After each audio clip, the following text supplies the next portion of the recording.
ಎಲ್ಲರೂ ಕ್ವಶನ್ ಕೇಳೋದೇನೆಂದರೆ ಕ್ಯಾನ್ಸರ್ಗೆ ಹೇಗೆ ಟ್ರೀಟ್ಮೆಂಟ್ ಕೊಡ್ತಾರೆ?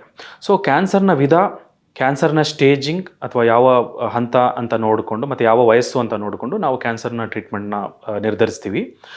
ಸಾಮಾನ್ಯವಾಗಿ 3 ರಿಂದ 4 ವಿಧವಾದ ಟ್ರೀಟ್ಮೆಂಟ್ಗಳ ಲಭ್ಯತೆ ಇದೆ, ಅವೈಲಬಿಲಿಟಿ ಇದೆ. ಮೊದಲನೇದಾಗಿ ಕಿಮೊಥೆರಪಿ.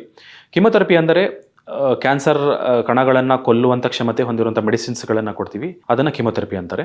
ಎರಡನೇ ವಿಧಾನ ಸರ್ಜರಿ. ಆಪರೇಷನ್ ಮಾಡಿ ಟ್ಯೂಮರ್ ಗಡ್ಡೆಗಳು ಎಲ್ಲಿರುತ್ತೆ ಅಲ್ಲಿಂದ ತೆಗೆಯುವಂಥದ್ದು. 1 ಅಥವಾ 2 ಜಾಗದಲ್ಲಿ ಇದ್ದಾಗ ನಾವು ಆ ಸರ್ಜರಿ ಮಾಡಿ ಆಪರೇಷನ್ ಮಾಡಿ ತೆಗೆಯುವಂಥದ್ದನ್ನು ನಾವು ಸರ್ಜರಿ ಅಂತ ಹೇಳ್ತೀವಿ. ಮೂರನೇ ವಿಧಾನ ರೇಡಿಯೋಥೆರಪಿ.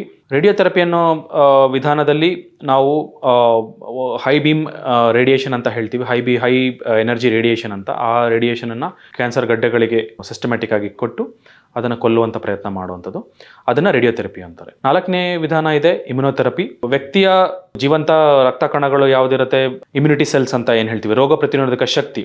ಆ ರೋಗ ಪ್ರತಿರೋಧಕ ಶಕ್ತಿಯನ್ನೇ ಉಪಯೋಗಿಸಿಕೊಂಡು ಕ್ಯಾನ್ಸರ್ ಸೆಲ್ಗಳನ್ನು ಕೊಲ್ಲೋದಕ್ಕೆ ಉಪಯೋಗಿಸುವಂಥ ವಿಧಾನವನ್ನು ಇಮ್ಯುನೋಥೆರಪಿ ಅಂತಾರೆ. ಇದು ಹೊಸ ಟೆಕ್ನಿಕ್, ಹೊಸದಾಗಿ ಆವಿಷ್ಕಾರ ಆಗಿರುವಂಥದ್ದು. ಅದಿನ್ನೂ ಹೊಸದಾಗಿ ಬಹಳಷ್ಟು ಕ್ಯಾನ್ಸರ್ಗಳಲ್ಲಿ ಈಗ ಉಪಯೋಗ ಮಾಡ್ತಾ ಇದ್ದೀವಿ. ಸೊ 4 ವಿಧಾನ ಇದೆ: ಕಿಮೊಥೆರಪಿ, ಸರ್ಜರಿ, ರೇಡಿಯೇಷನ್ ಮತ್ತು ಇಮ್ಯುನೋಥೆರಪಿ.